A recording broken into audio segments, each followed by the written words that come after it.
Hello everyone and welcome to only IAS. जैसा कि हम सबको पता है कि यूपीएससी सीएसई मेंस 2021 में जो हमारा जीएस पेपर 3 है अब हम सबके सामने आ चुका है। एक बार डिस्कस करते हैं, देखते हैं कि चूंकि जीएस पेपर 3 आप सबको पता होगा कि one of the biggest paper है, क्योंकि इसमें 5 बड़े सब्जेक्ट्स इंक्लूड होते हैं, जिसमें economy, science and tech, environment, disaster management, internal security जैसे बड़े सब्जेक्ट्स हैं। हमेशा देखा गया है कि इकोनॉमी का एक मेजर चंक यहाँ पर हमेशा साथ में रहता है। अब इकोनॉमी में आप सबने देखा होगा कि बहुत सारे छोटे छोटे पोर्शंस हैं। इकोनॉमी यहाँ पर जो मैं बोल रहा हूँ उसके अंदर मैंने सारे ही टॉपिक्स इंक्लूड कर लिए हैं, अपने इकोनॉमी वाले भी, जिसमें government budgeting, infrastructure and investment है, लिबरलाइजेशन वाला टॉपिक भी है, क्रॉपिंग के ऊपर भी आता है, या फिर टेक्नोलॉजी जिसको कि फार्मर्स के एड में लगाया जा रहा है, वो food processing, land reforms, farm subsidy, MSP जैसे जो भी छोटे छोटे टॉपिक्स हैं वो सब इसमें इंक्लूडेड हैं। और इसके अलावा 4 और सब्जेक्ट्स हैं जिनके बारे में हम चर्चा करेंगे। तो आज के इस वीडियो में हम देखना चाहेंगे कि कैसा पैटर्न रहा है 2019 से लेके 2021 तक का। छोटा छोटा आइडिया लग जाएगा कौन से टॉपिक्स हमारे लिए इंपॉर्टेंट हैं, कौन से नहीं हैं। इन सभी के साथ हम आज के डिस्कशन को स्टार्ट करते हैं। सबसे पहला क्वेश्चन जो है यहाँ पर आया हुआ है वो है जीडीपी के ऊपर, इंडिया जीडीपी। आप सबको पता होगा कि 2015 से पहले उसकी कंप्यूटिंग मेथडोलॉजी थोड़ी दूसरी थी। इस बार 2015 के बाद से कुछ चेंज हो गए। तो उन्हीं डिफरेंसेस के बारे में 10 मार्क्स का ये पहला क्वेश्चन है, जो कि हमारे inclusive growth, growth development, planning issues, इन सब के ऊपर एक क्वेश्चन आप इसको इंक्लूड कर सकते हो। ओवरऑल इस टॉपिक से लगभग 25 मार्क्स के क्वेश्चन आए हैं। एक तो ये क्वेश्चन है और एक और क्वेश्चन है, भी मैं उसके बारे में भी चर्चा करूंगा। यूपीएससी में लगातार इस टॉपिक से हमेशा 25 से 35 मार्क्स के क्वेश्चन आते ही हैं। तो 2 या 3 क्वेश्चन हर साल रहता है। इस बार भी 2 क्वेश्चंस हैं, तो कुछ ऐसा बहुत बड़ा चेंज तो नहीं हुआ है। आप सेकंड क्वेश्चन को यहाँ पर देख सकते हैं। 11th क्वेश्चन है यहाँ पर, आप इसको फाइंड कर सकते हैं कि आपको क्या लगता है कि जो वी शेप्ड रिकवरी है जो कि अभी इंडियन इकोनॉमी ने रिसेंटली एक्सपीरियंस किया है, वो कहाँ तक सही है। तो आप सबको पता होगा, ये मतलब एक ऐसा क्वेश्चन है जिसको हर किसी ने प्रेडिक्ट किया होगा। आप सबको पता है कि इकोनॉमिक सर्वे 2021 की जो ये अभी बुक आई थी, उसके कवर पेज पर ही वी शेप्ड, वो जो economic V shaped recovery system जो है उसका ग्राफ बना हुआ था। तो ये क्वेश्चन पूछना बहुत ही लाजमी था, बहुत ही प्रेडिक्टेबल क्वेश्चन था, तो इसको सब ने बहुत अच्छे से अटेम्प्ट किया होगा। तो पहला और 11th क्वेश्चन जो है वो हमारे इकोनॉमी पोर्शन से है। एक और पोर्शन आता है जिसको हम लोग बोलते हैं गवर्नमेंट बजटिंग। गवर्नमेंट बजटिंग जो है ना, उससे एक ही क्वेश्चन आया है। यूजुअली पिछले 2 सालों से 2 क्वेश्चंस आ रहे थे। पिछले 2020 में भी वैसे एक क्वेश्चन आया था, लेकिन वो 15 मार्क्स का था। इस बार इस मार्क्स को फर्दर और कम कर दिया गया है, 10 मार्क्स पर कन्वर्ट किया गया है। और इस बार बोला गया है कि कैपिटल बजट और रेवेन्यू बजट के बीच में आपको डिफरेंस बताना है, और इन दोनों ही बजट्स के दूसरे कौन कौन से कंपोनेंट्स होते हैं उनके बारे में एक्सप्लेन करना है। सिंपल सा क्वेश्चन है, बहुत बेसिक इकोनॉमी का है, सबने इसको डील किया होगा। इसके बाद हमारा जो अगला एक पोर्शन आता है वो आता है इंफ्रास्ट्रक्चर एंड इन्वेस्टमेंट। तो इंफ्रास्ट्रक्चर और इन्वेस्टमेंट की अगर आप बात करोगे तो यूजुअली अभी तक का जो पैटर्न रहा है पिछले 2 सालों से, इस पर बहुत ज़्यादा क्वेश्चंस तो नहीं बने हैं। लेकिन इस बार एक क्वेश्चन आपको देखने को मिलेगा। वो क्वेश्चन आप यहाँ पर देख सकते हो। क्वेश्चन नंबर 12 है इन्वेस्टमेंट इन इंफ्रास्ट्रक्चर, जो कि हमारे इंक्लूसिव इकोनॉमिक ग्रोथ के लिए बहुत ही ज़्यादा एसेंशियल है। तो इसी कॉन्टेक्स्ट में इंडिया का क्या एक्सपीरियंस रहा है, इसको डिस्कस करना है। तो अभी जैसा कि मैंने आपको बताया कि पिछले 2 सालों से इस पर क्वेश्चन नहीं आ रहा था। आप या फिर इसको इंक्लूसिव ग्रोथ में भी कन्वर्ट कर सकते हो, मतलब जो हमारा पहला कंपोनेंट था आप उसमें भी इसको इंक्लूड कर सकते हो। बट इंफ्रास्ट्रक्चर और इन्वेस्टमेंट पर चूंकि यहाँ पर फोकस करना था, तो इसीलिए मैंने इसको इस पोर्शन में डाला है, और पिछले 2 सालों से इस पर क्वेश्चन नहीं आ रहे थे। इसका अगला क्वेश्चन जो अगर हम देखते हैं तो एक क्वेश्चन आता है, इसी में आप देख सकते हो, आगे ही यहीं पर डिस्कस कर लेते हैं। क्वेश्चन नंबर 14 है। ये 14 एक्चुअल में क्रॉपिंग के ऊपर हमेशा क्वेश्चन आता है। तो पिछले 2 सालों से इस पर भी क्वेश्चंस अच्छे आ रहे थे। 2019 में आप देखोगे कि 40-45 मार्क्स के क्वेश्चन आए थे। सिमिलरली 2020 में 25-30 मार्क्स के क्वेश्चन थे। इस बार इसको थोड़ा सा कम किया गया है, 15 मार्क्स का ही क्वेश्चन है। क्रॉप डाइवर्सिफिकेशन के जो अभी के चैलेंजेस हैं उसके बारे में बात की गई है, और जो भी इमर्जिंग टेक्नोलॉजीज़ हैं इस क्रॉप डाइवर्सिफिकेशन में एक अपॉर्चुनिटी जैसे हमें आगे लेके आ रहे हैं, इसके बारे में पूछा गया है। तो एक्चुअल में एक और टॉपिक है टेक्नोलॉजी टू एड फार्मर्स, और जो भी टेक्नोलॉजिकल डेवलपमेंट होते हैं इस एग्रीकल्चर फील्ड में, तो वहाँ से भी एक क्वेश्चन, एक तो ये आप कंक्लूड कर सकते हो कि भाई चलो 14th क्वेश्चन इन दोनों टॉपिक्स का एमालगमेशन है। एट द सेम टाइम एक और क्वेश्चन है, आप यहाँ पर देख सकते हो, क्वेश्चन नंबर 4 है। क्वेश्चन नंबर 4 क्या बोलता है कि माइक्रो इरिगेशन किस हद तक हमारे जो इंडिया में वाटर क्राइसिस प्रॉब्लम हम लोग देख रहे हैं उसको सॉल्व करने में सक्षम है। तो चौथा क्वेश्चन आप देख सकते हो 10 मार्क्स का, यहाँ पर भी एक है जो कि टेक्नोलॉजिकल फील्ड में आप देखोगे तो थोड़ा सा रिलेटेबल आपको लगेगा। इकोनॉमी का एक मेजर पोर्शन है फूड प्रोसेसिंग। फूड प्रोसेसिंग की जब भी बात आएगी तो आपको इस वाले क्वेश्चन पर आना पड़ेगा एक बार। यहाँ पर फूड प्रोसेसिंग में अगर पिछले सालों में क्वेश्चंस की बात की जाए तो फूड प्रोसेसिंग पर हमेशा कुछ ना कुछ क्वेश्चंस रहे हैं। 2019 में 15 मार्क्स का क्वेश्चन था, 2020 में थोड़ा ज़्यादा क्वेश्चन आया था, लगभग 35 मार्क्स का ये क्वेश्चन थे। इस बार एक ही क्वेश्चन आया है, क्वेश्चन नंबर 13 आप यहाँ पर देख सकते हो, और ये है नेशनल फूड सिक्योरिटी एक्ट 2013 का। इसके सेलिएंट फीचर्स बताने हैं और बताना है कि एक बिल अभी पास हुआ था, फूड सिक्योरिटी बिल, वो कैसे हंगर और माल न्यूट्रिशन को एलिमिनेट करने में हेल्प करेगा इंडिया की। तो ये भी सिंपल सा क्वेश्चन था, बस आपको नेशनल फूड सिक्योरिटी एक्ट 2013 के कुछ सेलिएंट फीचर्स एग्जैक्ट वाले याद होने चाहिए। नहीं भी हैं तो आप अपने मन से भी लिखोगे तो भी सही ही होगा। वैसे ये भी एक इजी क्वेश्चन ही है। इकोनॉमी का एक पोर्शन जो इंपॉर्टेंट और आता है वो है लैंड रिफॉर्म से रिलेटेड। लैंड रिफॉर्म से रिलेटेड अभी तक ऐसे बहुत ज़्यादा क्वेश्चंस आते नहीं थे। इस बार एक क्वेश्चन आपको देखने को मिलेगा, 10 मार्क्स का क्वेश्चन है। पिछले 19-20 में ऐसा कोई भी क्वेश्चन नहीं आया था। यहाँ पर है कि how did land reform in some parts of country help to improve the socio economic condition of marginal and small farmers.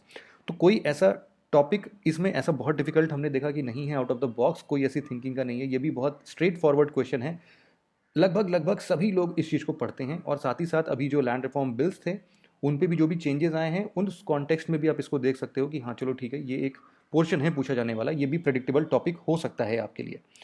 तो इकोनॉमी में ओवरऑल देखा जाए, अगर इकोनॉमी के सारे क्वेश्चंस मैंने डिस्कस कर लिए आपसे, इकोनॉमी में ओवरऑल देखा जाए तो 2019 में लगभग 50% of the paper was dominated with economy. 125 marks का क्वेश्चन थे उसमें। यहीं 2020 में ये घट के 110 मार्क्स के हो गए और इस बार फर्दर डिक्रीज होकर अप्रॉक्सीमेटली 100 मार्क्स के क्वेश्चन आए हैं।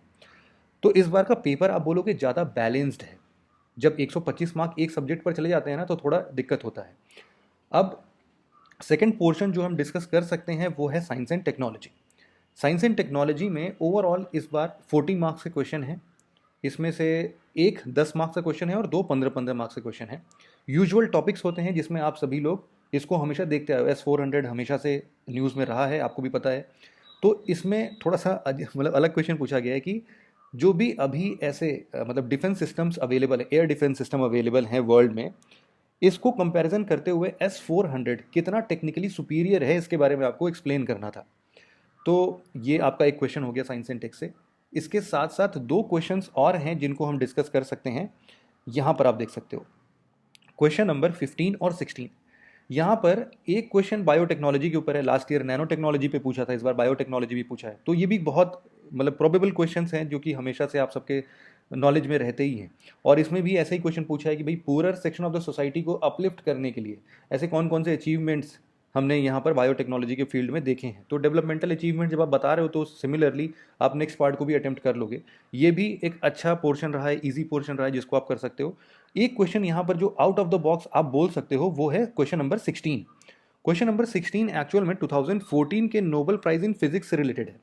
यूजुअली जो अभी इस कॉन्टेक्स्ट में अभी तुरंत प्रिपरेशन करना स्टार्ट किया है, जिसने 1-2 साल 3 साल में अपने साइंस एंड टेक्नोलॉजी को पढ़ा होगा, शायद ही इस बात पे कभी भी उसका मतलब ध्यान गया होगा कि ब्लू एलईडीज़ अपने आप में 1990s में जो इन्वेंशन हुआ था वो अपने आप में एक रिवॉल्यूशन था। क्योंकि उसके पहले तक ग्रीन और रेड एलईडीज़ हमें मिल गई थी। तो एलईडी टीवी वगैरह जो हम लोग देखते थे वो तब तक पॉसिबल नहीं होता जब तक कि हमारे तीनों बेसिक लाइट्स ब्लू, ग्रीन और रेड हमारे सामने नहीं आ जाते।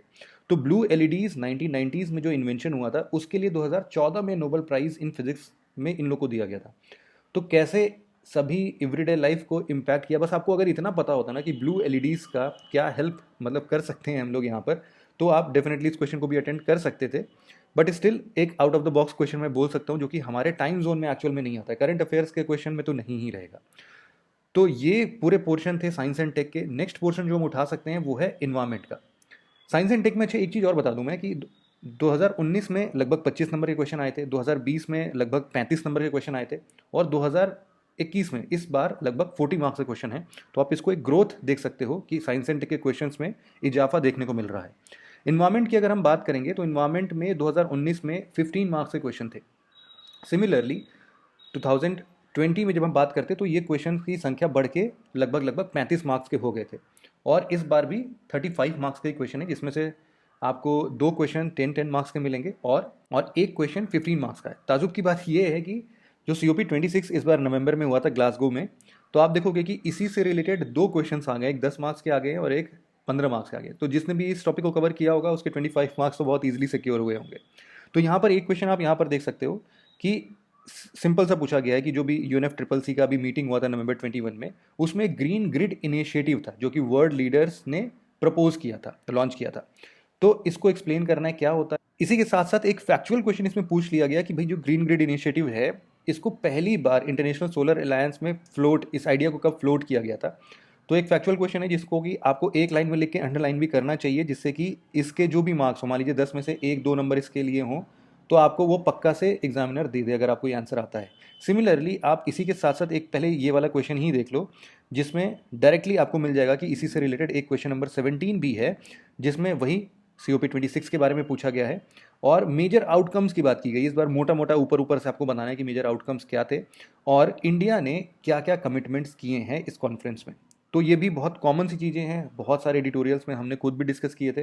तो ये टॉपिक बहुत ईजी है, हर कोई इसको अटेंड करेगा। सिमिलरली इन्वायरमेंट का एक और क्वेश्चन है जिसको हम डिस्कस कर रहे हैं और वो है यहाँ पर कि WHO ने हाल फिलहाल में एक ग्लोबल एयर क्वालिटी गाइडलाइंस के बारे में बात की थी, उसके की पॉइंट्स को डिस्क्राइब करना है। और जब 2005 में इसको कंपैरिजन करते तो कुछ अपडेट्स दिए थे इस बार, तो वो अपडेट्स में कैसे डिफरेंट ये साबित होता है इस बार के ये गाइडलाइंस में। और साथ ही साथ एन कैप पर एक लास्ट ईयर भी क्वेश्चन आया था, आपको पता होगा। तो एन कैप में इस बार भी इसी को रिलेट कर दिया गया कि इंडिया की जो नेशनल क्लीन एयर प्रोग्राम है उसके स्टैंडर्ड्स को रिवाइज करने के लिए क्या क्या चेंजेस अभी किए गए हैं। तो सिमिलरली आपको जब एन कैप लास्ट ईयर क्वेश्चन जिसने भी पढ़ा होगा एन कैप के बारे में पढ़ा ही होगा और उससे भी ये क्वेश्चन ईजिली सॉल्व हो जाता है। तो ये भी क्वेश्चन ऐसा है कि आप सब लोग अटेंड कर सकते हो। तो ये इन्वायरमेंट सेक्शन का था। अब नेक्स्ट पोर्शन जो हमारा आता है वो है डिजास्टर मैनेजमेंट का। डिजास्टर मैनेजमेंट में एक क्वेश्चन तो यहाँ पर अर्थक्वेक से आ गया है कि इंडिया में अर्थक्वेक का एक वल्नरेबल पोर्शन आपको दिखता है। आपको पता है कि अर्थक्वेक के मेजर जोन्स इंडिया में डिवाइडेड हैं और साथ ही साथ इसमें आपको कुछ करंट एग्जाम्पल्स देने कि पिछले 3 दशक में जो भी इन मेजर डिजास्टर्स के सेलिएंट फीचर्स रहे होंगे अर्थक्वेक से रिलेटेड, जहाँ पर भी मेजर डिजास्टर्स हुए होंगे उनके कुछ examples different parts of the country आपको एक्सप्लेन करना है। तो एक क्वेश्चन तो यहाँ पर रहा है इसका, और एक क्वेश्चन आपको मिल जाएगा 18 में जहाँ पर लैंडस्लाइड्स के बेसिस पर क्वेश्चन पूछा गया है कि इसके क्या कॉजेज हैं, क्या इफेक्ट्स हैं, और आपको national landslide risk management strategy के इंपॉर्टेंट कंपोनेंट्स गिनाने हैं।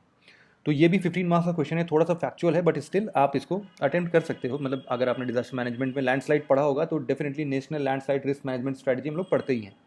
तो एक ये भी पोर्शन है। तो इस बार टोटल ओवरऑल 25 मार्क्स का क्वेश्चन रहा है डिजास्टर मैनेजमेंट से। थोड़ा सा ये चेंजिंग है, जिगजैग मैनर में है। 2019 में अप्रॉक्सिमेटली 35 मार्क्स का क्वेश्चन था, 2020 में 10 मार्क्स का क्वेश्चन थे, इस बार अप्रॉक्सिमेटली 25 मार्क्स के क्वेश्चन आए हैं। हमारा एक आखिरी सब्जेक्ट आता है इंटरनल सिक्योरिटी से रिलेटेड। अब यहाँ पर ओवरऑल देखा जाए तो हर साल लगभग 20% of the question GS paper 3 के यहाँ पर इंटरनल सिक्योरिटी से रहते हैं। इंटरनल सिक्योरिटी में लगभग पहले 2019 में देखा जाए तो अप्रॉक्सिमेटली 50 मार्क्स के क्वेश्चन आए थे, 2020 में अप्रॉक्सिमेटली 55 मार्क्स के क्वेश्चन थे, और इस बार भी अप्रॉक्सिमेटली 50 मार्क्स के क्वेश्चन हमारे सामने हैं, जिसमें से 2 15 मार्क्स के हैं और 2 हमारे 10 मार्क्स के हैं। तो इसमें 19 और 20 ये दोनों क्वेश्चन जो हैं आप देख सकते हो, ये हमारे इंटरनल सिक्योरिटी से। पहला वाला क्वेश्चन जो है वो इंटरनल सिक्योरिटी ऑफ इंडिया को एक्सटर्नल स्टेट एक्टर्स और नॉन स्टेट एक्टर्स के रेस्पेक्ट में जो भी मल्टी डायमेंशनल चैलेंजेस पोज करता है उसके ऊपर एनालाइज करने की बात करता है, और साथ ही साथ इन सभी थ्रेट्स को हम कैसे कॉम्बैट कर सकते हैं, इनके लिए कौन कौन से मेजर्स लिए गए हैं उसके बारे में चर्चा करना है। क्वेश्चन नंबर 20 टेररिज्म की बात करता है कि इसकी इंटेंसिटी और कॉम्प्लेक्सिटी को एनालाइज करिए, साथ ही साथ इसके कॉज, इसके लिंकेज और इसके ऑब्नॉक्सियस नेक्सस की बात करनी है, और साथ ही साथ आपको मेजर्स बताने हैं कि इस टेररिज्म को हटाने के लिए, इरेडिकेट करने के लिए हम लोग कौन कौन से मेजर्स अभी ज़रूरी हैं उनको सजेस्ट करना है।